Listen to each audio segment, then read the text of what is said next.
दोस्तों एक बार सोचकर देखो, क्या कोई इंसान है इस दुनिया में जो अमीर नहीं बनना चाहता या अपनी जिंदगी में सफल नहीं होना चाहता? हर कोई चाहता है, लेकिन फिर भी सच्चाई ये है कि सबको सफलता नहीं मिलती, सब अमीर नहीं बन पाते। तो सवाल ये है, अगर ख्वाहिश सबके पास है तो मंजिल क्यों सिर्फ कुछ लोगों को मिलती है?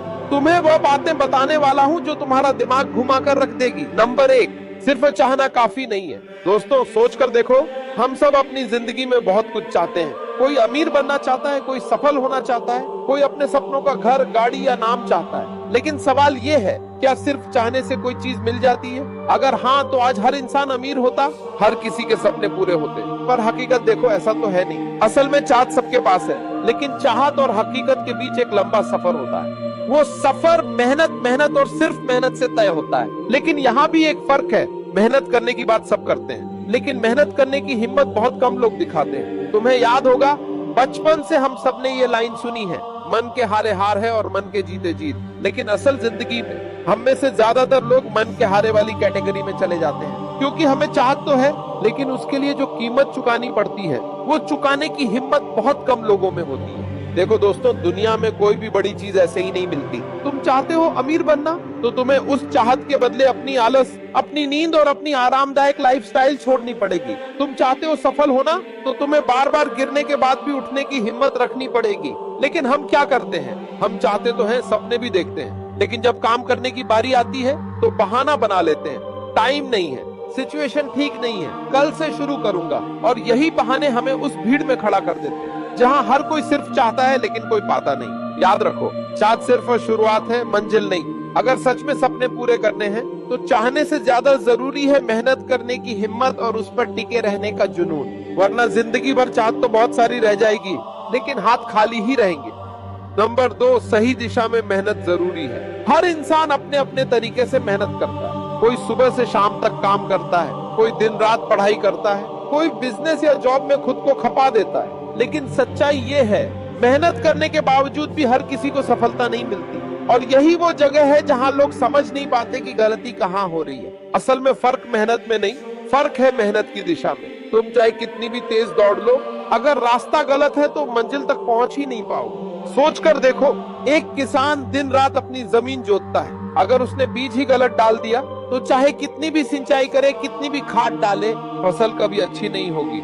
यही हाल हमारी जिंदगी का है। हम अक्सर मेहनत तो बहुत करते हैं, लेकिन कई बार गलत जगह, गलत चीजों पर। और फिर जब नतीजा नहीं मिलता तो हम कहते हैं किस्मत खराब है, मेरे साथ ही क्यों होता है। लेकिन असलियत ये है कि हमारी मेहनत गलत दिशा में थी। दोस्तों याद रखो, मेहनत सिर्फ उसी वक्त मायने रखती है जब वो सही दिशा में की जाए। सही दिशा का मतलब है सबसे पहले ये जानना कि तुम्हें वास्तव में चाहिए क्या, फिर ये देखना कि उसे पाने का सही रास्ता कौन सा है, और फिर उसी रास्ते पर लगातार मेहनत करते रहना। उदाहरण के लिए, अगर तुम्हारा सपना है अमीर बनना, तो सिर्फ ओवर टाइम करने से या वही काम करते रहने से कभी अमीरी नहीं मिलेगी। तुम्हें नए स्किल्स सीखने होंगे, नई सोच अपनानी होगी और अपने टाइम और एनर्जी को सही जगह इन्वेस्ट करना होगा। लोग कहते हैं मैं मेहनत कर रहा हूँ, फिर भी रिजल्ट क्यों नहीं मिल रहा? जवाब सीधा है, क्योंकि मेहनत सही दिशा में नहीं है। गलत बीज बोकर अच्छी फसल की उम्मीद मत करो। तो दोस्तों, मेहनत जरूरी है, लेकिन उससे भी ज्यादा जरूरी है सही दिशा, क्योंकि मेहनत ही मंजिल तक पहुंचने का ईंधन है और सही दिशा वो रास्ता है जो मंजिल तक ले जाता है। ईंधन हो लेकिन रास्ता ना हो तो गाड़ी कभी मंजिल तक पहुंच ही नहीं सकती। नंबर 3, कंसिस्टेंसी रखो या बहाने। दोस्तों सच कहूं तो मेहनत करना मुश्किल नहीं है, मुश्किल ये है कि उस मेहनत को हर दिन दोहराना। क्योंकि एक दिन मेहनत करना, 2 दिन मेहनत करना या फिर 1 हफ्ते तक मेहनत करना, ये सब तो आसान है, लेकिन सालों तक लगातार मेहनत करते रहना, ये काम हर किसी के बस का नहीं। यही कारण है कि बहुत सारे लोग शुरुआत तो बड़ी धूमधाम से करते हैं। जिम ज्वाइन किया, पहला हफ्ता पूरा जोश से गया, लेकिन दूसरे हफ्ते से बहाने शुरू। आज मौसम खराब है, कल से फिर शुरू करूंगा।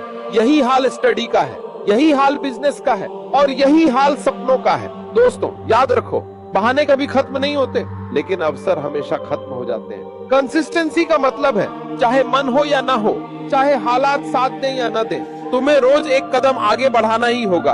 क्योंकि रिजल्ट अचानक से नहीं आते, वो धीरे धीरे छोटे छोटे स्टेप्स से बनते हैं। जैसे पानी की बूंदें पत्थर को भी काट देती हैं, ठीक वैसे ही तुम्हारे छोटे छोटे कंसिस्टेंट एफर्ट्स ही तुम्हें बड़ी सफलता तक ले जाते हैं। लेकिन दिक्कत यह है कि हम इंसान अपनी कंफर्ट जोन के गुलाम हैं। जैसे ही थकान आती है हम बहाना बना लेते हैं, आज मूड नहीं है, थोड़ा ब्रेक ले लेता हूँ, इतना कर लिया अब तो काफी है। और यही बहाने हमारी कंसिस्टेंसी को तोड़ देते हैं। दोस्तों ये सच मान लो, सपनों और हकीकत के बीच सबसे बड़ा पुल कंसिस्टेंसी ही है। जो रोज उस पुल पे चलता है वो मंजिल तक पहुंच जाता है, और जो बीच में बहाने बनाकर रुक जाता है वो हमेशा वहीं का वहीं रह जाता है। इसलिए अगर तुम सच में सफल होना चाहते हो तो बहानों की लिस्ट बनाना बंद करो और हर दिन एक छोटा कदम जरूर भरो, क्योंकि सफलता कभी एक बड़े कदम से नहीं बल्कि छोटे छोटे कंसिस्टेंट कदमों से मिलती है। कंसिस्टेंसी ही तुम्हें वहां ले जाएगी जहां सिर्फ चाहने वाले कभी नहीं पहुंच पाते।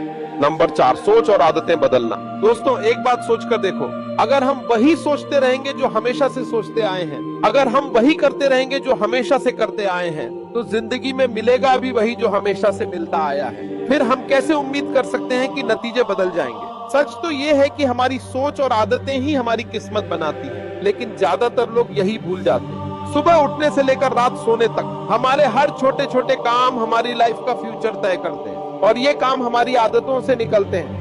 गरीब और अमीर के बीच सबसे बड़ा फर्क बैंक बैलेंस में नहीं बल्कि सोच और हैबिट्स में होता है। गरीब सोचता है मेरे पास पैसे नहीं है, लेकिन अमीर सोचता है मैं पैसे कैसे बना सकता हूँ। गरीब के लिए रिस्क एक डर है, लेकिन अमीर के लिए रिस्क एक अवसर है। इसी तरह आदतों की बात करें तो वो इंसान जो हर दिन सोशल मीडिया पर टाइम बर्बाद करता है और वो इंसान जो उसी समय किताबें पढ़ता है या स्किल सीखता है, दोनों की मंजिलें अलग होंगी। एक वहीं रह जाएगा जहां था और दूसरा वहां पहुंचेगा जहां जाने का उसने सपना देखा था। दोस्तों अगर जिंदगी बदलनी है तो सबसे पहले अपनी सोच बदलो, क्योंकि जो सोच बदलता है वही अपनी दिशा बदल पाता है। और उसके बाद अपनी आदतों पर काम करो, क्योंकि सोच तो रास्ता दिखाती है लेकिन आदतें ही हमें उस रास्ते पर चलाती हैं। याद रखो, छोटी छोटी आदतें बड़े बड़े नतीजे लाती हैं। अगर तुम रोज 1 घंटा सीखने की आदत डाल लो तो साल भर में 365 घंटे का नॉलेज होगा, यही तुम्हें आगे ले जाएगा। लेकिन अगर वही 1 घंटा रोज मोबाइल पे स्क्रॉल कर दिया तो साल भर में सिर्फ पछतावा हाथ लगेगा। नंबर 5, रिस्क और सैक्रिफाइस करने की हिम्मत। दोस्तों एक बार दिल पर हाथ रखकर सोचो, क्या जिंदगी में बिना कुछ छोड़े हमें कभी कुछ बड़ा मिला है? नहीं ना, क्योंकि सच यही है, हर बड़ी मंजिल छोटे छोटे सैक्रिफाइस से बनती है। आज हम सब अमीर बनना चाहते हैं, सफल बनना चाहते हैं, लेकिन सवाल ये है कि क्या हम उसके लिए रिस्क लेने को तैयार हैं? क्या हम कंफर्ट जोन से बाहर निकलने को तैयार हैं? क्योंकि आसान रास्तों पर चलकर कभी भी कोई बड़ी मंजिल नहीं मिली। एक स्टूडेंट सोचता है कि मैं टॉपर बनूंगा, लेकिन पढ़ाई के टाइम वो मोबाइल पे गेम खेलता है। एक बिजनेसमैन सोचता है मैं करोड़पति बनूंगा, लेकिन रिस्क लेने से डर जाता है, नए आइडियाज ट्राई नहीं करता। दोस्तों बिना रिस्क लिए कोई भी आगे नहीं बढ़ा। दुनिया के जितने भी सफल लोग हैं उन्होंने सैक्रिफाइस किया है। किसी ने अपनी नींद छोड़ी, किसी ने पार्टी और मजे छोड़े, किसी ने अपना कंफर्ट जोन छोड़ा, तभी वो वहां पहुंचे जहां आज पूरी दुनिया उन्हें देखती है। अब यहाँ तक जो भी मैंने बताया है वह तुम्हारे किसी काम नहीं आएगा अगर तुमने ये नहीं समझा कि तुम करना तो बहुत कुछ चाहते हो लेकिन तुमसे हो नहीं पा रहा। लेकिन इसके पीछे का रीजन क्या है? इसके लिए कहानी को ध्यान से सुनो और गलती से भी बीच में मत छोड़ना। शहर की भीड़ हर सुबह अपने अपने सपनों के साथ निकल पड़ती थी। किसी के हाथ में फाइल होती, किसी के कंधे पर बैग और किसी के चेहरे पर आत्मविश्वास। लेकिन उसी भीड़ में एक चेहरा ऐसा भी था जो रोज हाथ में डिग्रियां लिए निकलता और शाम को फटे कागजों जैसा लौट आता। उसका नाम आरव था। आरव के पास डिग्री भी थी, बड़े बड़े सपने भी थे और वो बहुत मेहनती भी था, लेकिन न जाने क्यों उसके लिए कहीं दरवाजा नहीं खुलता था। जितने भी इंटरव्यू दिए हर जगह वही जवाब मिला, हम आपको कॉल करेंगे, और वो कॉल कभी नहीं आया। रोज शाम को मोहल्ले वाले ताने कसते, इतनी पढ़ाई करके भी घर पर बैठा है, पढ़ाई का क्या फायदा अगर जेब खाली रहे। और आरव की इस नाकामी के पीछे की सबसे बड़ी वजह थी आरव का जरूरत से ज्यादा बोलना। इंटरव्यू लेने वाले अक्सर उसे कहते थे, तुम्हें अपनी बात सीधी कहनी नहीं आती, तुम जरूरत से ज्यादा बोलते हो। और यही सच था। उसकी सबसे बड़ी आदत यह थी कि वह हर जगह अपनी तारीफ करता। अगर दोस्तों के बीच बैठा होता तो खुद को उनसे ऊपर साबित करने में लगा रहता। अगर मोहल्ले में बातें होती तो हर मुद्दे पर वह ऐसे बोलता जैसे वही सबसे बड़ा जानकार हो। यहाँ तक कि घर पर भी वह खुद को दूसरों से बेहतर दिखाने की कोशिश करता। आरव सोचता था, मैं भले ही गरीब घर से हूँ, लेकिन मेरी बोलने की कला एक दिन मुझे बहुत बड़ा बनाएगी। उसे लगता था कि उसका संघर्ष बाकियों से बड़ा है। इसी सोच और बोलने की आदत ने उसे धीरे धीरे सबसे काट दिया। दोस्त दूर हो गए, रिश्तेदार परेशान हो गए और घर वाले थक गए, लेकिन उसे खुद पर गर्व था कि वह अलग है। इसी बीच एक संत शहर में आए। उन्होंने सभी युवाओं को इकट्ठा करके कहा, तुम सबकी जिंदगी में बदलाव लाना है तो पहले खुद पर काबू पाना सीखो। इसके लिए अगले 30 दिनों तक हर किसी को कोई ना कोई संकल्प लेना होगा। यह संकल्प तुम्हारी इच्छा शक्ति को मजबूत करेगा और तुम्हारे भीतर नई ऊर्जा जगाएगा। लोगों ने उत्साह से अपने संकल्प चुने। किसी ने रोज मेहनत करने का प्रण लिया, किसी ने बुरी आदत छोड़ने का। हर कोई अपनी क्षमता के हिसाब से वादा कर रहा था, लेकिन सबसे बड़ी दिक्कत यह थी कि यही सारा हाल उस पूरे गांव का था। सबकी यही समस्या थी। पूरे गांव के युवक कई सालों से बेरोजगार थे। तो गांव के एक सरपंच ने इस समस्या के समाधान के लिए एक जैन मास्टर को बुलाया। ओ के पास के ही पहाड़ों में रहते थे और उनकी की सबसे बड़ी खासियत यह थी कि उन्होंने अपने युवा जीवन में बहुत सारी सरकारी नौकरी में सिलेक्शन पाया और फिर अचानक सब छोड़कर पहाड़ों में चले गए। इसी वजह से पूरा काम उनकी इज्जत करता था, तो उन्हें अगली सुबह आने का बुलावा भेजा गया। लेकिन सबसे बड़ी दिक्कत यह थी कि यही सारा हाल उस पूरे गांव का था। सबकी यही समस्या थी। पूरे गांव के युवक कई सालों से बेरोजगार थे। तो गांव के एक सरपंच ने इस समस्या के समाधान के लिए एक जैन मास्टर को बुलाया और वो पास के ही पहाड़ों में रहते थे और उनकी सबसे बड़ी खासियत यह थी कि उन्होंने अपने युवा जीवन में बहुत सारी सरकारी नौकरी में सिलेक्शन पाया और फिर अचानक सब छोड़कर पहाड़ों में चले गए। इसी वजह से पूरा काम उनकी इज्जत करता था, तो उन्हें अगली सुबह आने का बुलावा भेजा गया। जैसे ही अगली सुबह हुई, वो संत उस गांव में आए। उन्होंने सभी युवाओं को इकट्ठा करके कहा, तुम सबकी जिंदगी में बदलाव लाना है तो पहले खुद पर काबू पाना सीखो। इसके लिए अगले 30 दिनों तक हर किसी को कोई ना कोई संकल्प लेना होगा। यह संकल्प तुम्हारी इच्छा शक्ति को मजबूत करेगा और तुम्हारे भीतर नई ऊर्जा जगाएगा। लोगों ने उत्साह से अपने संकल्प चुने। किसी ने रोज मेहनत करने का प्रण लिया, किसी ने बुरी आदत छोड़ने का। हर कोई अपनी क्षमता के हिसाब से वादा कर रहा था, लेकिन आरव कहाँ रुकने वाला था। वह भीड़ से अलग होकर सीधा संत के पास पहुंचा और बोला, गुरुदेव, मुझे कोई मामूली संकल्प मत दीजिए। मैं ऐसा संकल्प चाहता हूँ जो मुझे सबसे अलग बना दे, भले ही कठिन हो, पर मैं उसे निभाऊंगा। संत ने उसकी आंखों में देखा और मुस्कुराए। क्या तुम सच में निभा पाओगे?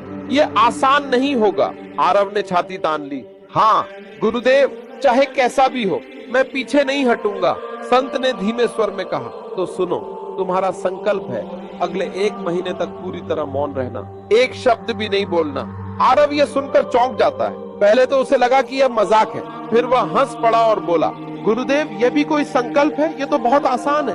मेरे जैसे इंसान के लिए ये बच्चों का खेल है। संत ने बस इतना कहा, पहले इसे पूरा करके दिखाओ। आरव ने उसी पल जुबान पर ताला लगाने का प्रण ले लिया। पहला दिन किसी तरह निकल गया। दूसरे दिन बेचैनी शुरू हो गई। तीसरे दिन उसका सिर भारी होने लगा। उसके भीतर से आवाज आती, कुछ बोल वरना पागल हो जाएगा। लेकिन वह जानता था कि यह उसकी असली परीक्षा है। उसे लग रहा था जैसे शब्द उसके गले में फंसे हों और निकलने के लिए तड़प रहे हों, पर बाहर से होंठ बंद थे। अब आरव समझने लगा था कि मौन बोलने से कहीं कठिन है। चौथे दिन की सुबह आरव को पहली बार एहसास हुआ कि मौन रखना उसके लिए किसी जेल से कम नहीं है। उसका शरीर तो खामोश था, लेकिन दिमाग चीख रहा था। हर क्षण उसके भीतर सवाल उठते, लोग क्या सोच रहे होंगे? फिर अगर मैं चुप रहा तो मेरी पहचान कहाँ जाएगी? आरव की असली पहचान ही उसकी जुबान थी। बचपन से उसने यही हथियार इस्तेमाल किया था, कभी दोस्त बनाने के लिए, कभी खुद को सबसे बड़ा साबित करने के लिए। वो बोलता था और सबका ध्यान खींच लेता था। अब अचानक चुप्पी ने उसकी जिंदगी से वह ध्यान छीन लिया था। उसके दोस्त हैरान थे। पहले जहां आरव हर वक्त बहस करता, अब सिर्फ मुस्कुरा कर रह जाता। किसी ने सोचा शायद बीमार है, किसी ने कहा शायद लगता है नौकरी न मिलने से डिप्रेशन में चला गया है। कुछ तो मजाक उड़ाने लगे, देखो शेर की दहाड़ अब बिल्ली की म्याऊं बन गई। ये सब सुनकर आरव का खून खौलता था। उसका मन करता कि अभी चिल्लाकर सबको जवाब दे, लेकिन वह जानता था कि अगर उसने एक शब्द भी बोला तो संकल्प टूट जाएगा, और अगर संकल्प टूटा तो सबके सामने उसकी हंसी उड़ जाएगी। दिन बीतते बीतते वह धीरे धीरे एक नई चीज नोटिस करने लगा। जब वह बोलता नहीं था तो उसे दूसरों की बातें गहराई से सुनाई देती। वह पहली बार समझने लगा कि सामने वाला क्या महसूस कर रहा है। पहले वह सिर्फ जवाब देने के लिए सुनता था, अब सचमुच समझने के लिए सुनने लगा।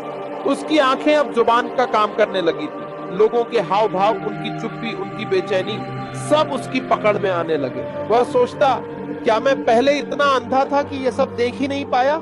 आरव के घर वालों ने भी फर्क महसूस किया। जहाँ पहले हर बात पर बहस होती थी, अब घर का माहौल शांत था। उसकी माँ हैरान थी, ये वही आरव है जो हर बात पर लड़ने को तैयार रहता था। पिता ने सोचा, शायद बेटे पर बेरोजगारी ने गहरा असर डाल दिया है, लेकिन असली तूफान उसके भीतर चल रहा था। रात को वह बिस्तर पर जाता तो नींद नहीं आती। शब्द उसके दिमाग में बवंडर की तरह घूमते और उसे बस एक ही बात कहते, तू चुप क्यों है? तू सबको जवाब क्यों नहीं देता? तेरी पहचान खत्म हो जाएगी अगर तूने कुछ नहीं बोला। इन सवालों ने उसे कई रातें जागकर काटने पर मजबूर कर दिया, लेकिन हर सुबह उठकर वह खुद से कहता, नहीं, मुझे ये लड़ाई जीतनी है, चाहे कुछ भी हो, मैं मौन तोड़ूंगा नहीं। धीरे धीरे उसका आत्मविश्वास बदलने लगा। पहले वह सोचता था कि उसकी ताकत उसकी जुबान है, अब उसे लगने लगा कि असली ताकत उसकी खामोशी में है। एक हफ्ता बीत चुका था, अब लोग उसे अलग नजर से देखने लगे। जो दोस्त पहले मजाक उड़ाते थे, वही अब उसके पास आकर पूछते, तू इतना शांत कैसे रह लेता है? तुझे गुस्सा नहीं आता?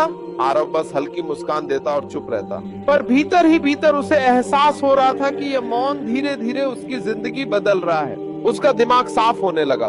नौकरी न मिलने का बोझ, समाज का ताना, रिश्तेदारों की बातें, सबका असर कम होने लगा, जैसे खामोशी ने उसे एक नई ढाल दे दी हो। अब आरव सोचने लगा, शायद यही असली इम्तिहान है। अगर मैंने इसे जीत लिया तो मैं खुद को नए रूप में जन्म दूंगा। 8वें दिन की सुबह आरव छत पर बैठा था। सर्द हवा चेहरे को छू रही थी, लेकिन उसके भीतर एक अलग ही गर्मी थी।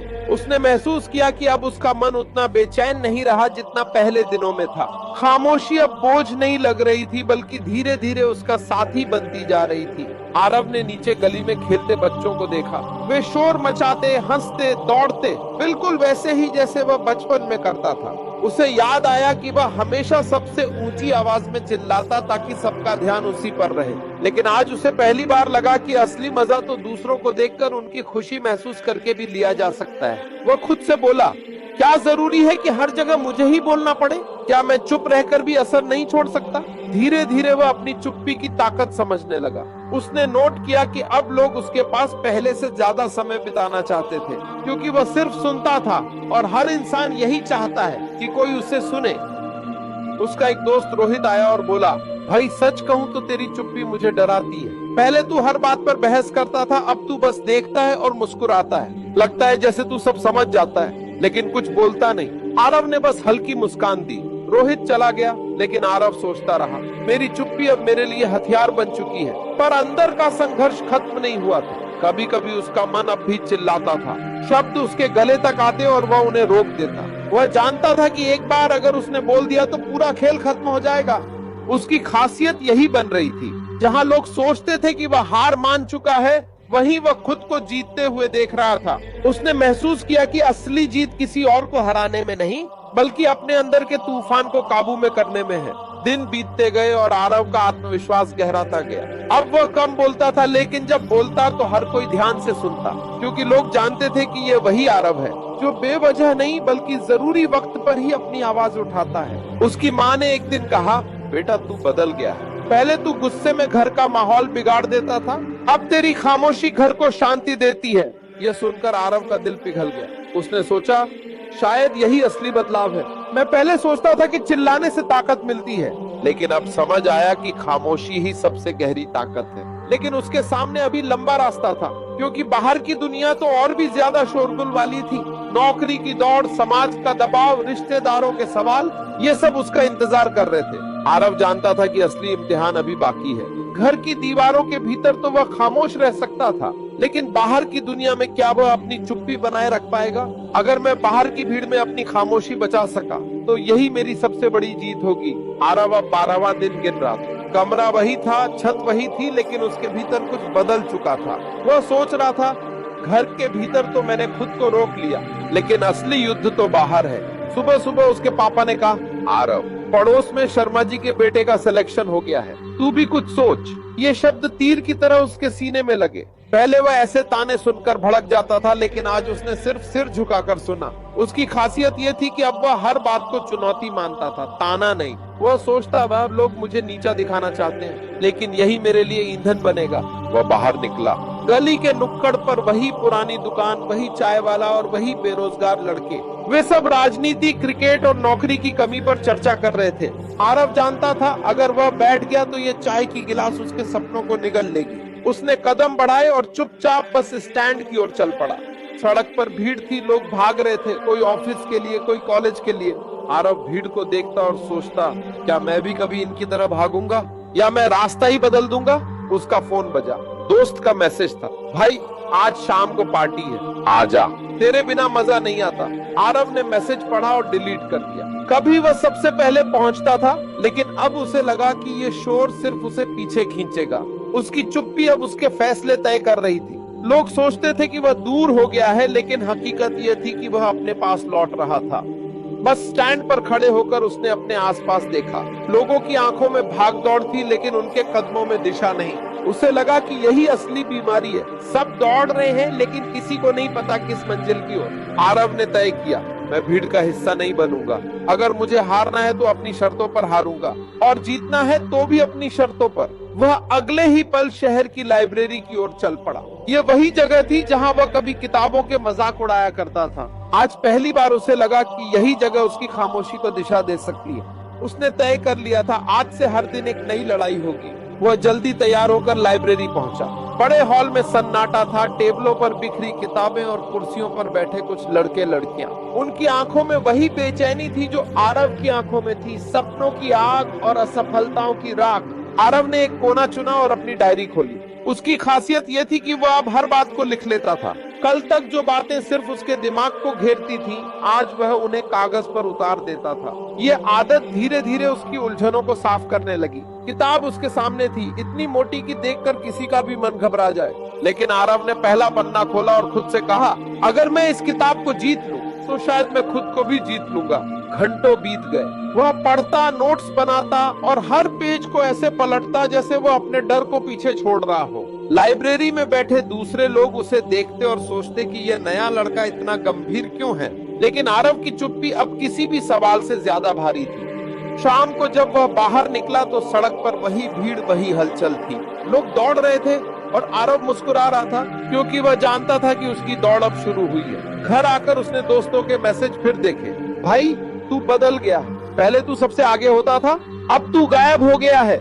आरव ने जवाब नहीं दिया। उसकी खासियत यह थी कि अब वह जवाब शब्दों से नहीं बल्कि काम से देना चाहता था। रात को उसने आईने में खुद को देखा। चेहरे पर थकान थी लेकिन आंखों में चमक थी। उसे पहली बार महसूस हुआ कि वह वाकई अपनी जिंदगी को बदल रहा है। उसने धीरे धीरे खुद से कहा, आज मैंने सिर्फ किताबें नहीं पढ़ी, मैंने अपनी किस्मत को दोबारा लिखना शुरू किया है। दिन बीतने लगे। सुबह से शाम तक आरव लाइब्रेरी में बैठता, किताबों के बीच खो जाता। धीरे धीरे उसका मन जैसे एक नए कमरे में खुल रहा था, जहाँ शोर नहीं था, जहाँ बस सोचने की जगह थी। पहले वह हर छोटी बात पर चिढ़ जाता था। दोस्तों के मजाक, ताने, पड़ोस की तुलना, सब उसे चोट पहुंचाते थे। लेकिन अब वही बातें उसके लिए ईंधन बन चुकी थी। उसकी खासियत ये थी कि अब वह हर नेगेटिविटी को अपनी ताकत में बदल देता था। माँ अब उसे अक्सर चुपचाप देखती। पहले उनका बेटा देर रात तक मोबाइल में उलझा रहता था, अब वही बेटा सुबह से किताबों में डूबा रहता था। माँ की आंखों में थोड़ी राहत थी, लेकिन सवाल अभी भी बाकी थे। ये मेहनत किस मंजिल तक ले जाएगी? आरव ने इस बार माँ को भी जवाब नहीं दिया, क्योंकि वह जानता था जवाब अभी शब्दों में नहीं है, जवाब आने वाले वक्त में है। लाइब्रेरी में उसकी मुलाकात कुछ नए चेहरों से हुई। वहाँ भी बहुत से लड़के लड़कियां थे जो सपनों के लिए लड़े जा रहे थे। कोई इंजीनियरिंग की, कोई गवर्नमेंट एग्जाम की, कोई बिजनेस की किताबों में डूबा था। लेकिन उनमें एक फर्क था, वे सब बस पढ़ रहे थे और आरव पढ़ते पढ़ते खुद को गढ़ रहा था। उसकी आदत थी कि वह हर पन्ने से एक लाइन चुनता और डायरी में लिखता। वह कहता, किताबें तो सब पढ़ते हैं, लेकिन मैं उनसे अपने लिए मंत्र निकालता हूँ। धीरे धीरे उसके दोस्त उससे और दूर हो गए। पार्टियों के फोटो आते, हंसी ठिठोली के वीडियो आते, लेकिन आरव की उंगलियां अब रिप्लाई करना भूल चुकी थी। कभी अकेलापन महसूस होता, लेकिन फिर वही डायरी खोलकर वह खुद को याद दिलाता।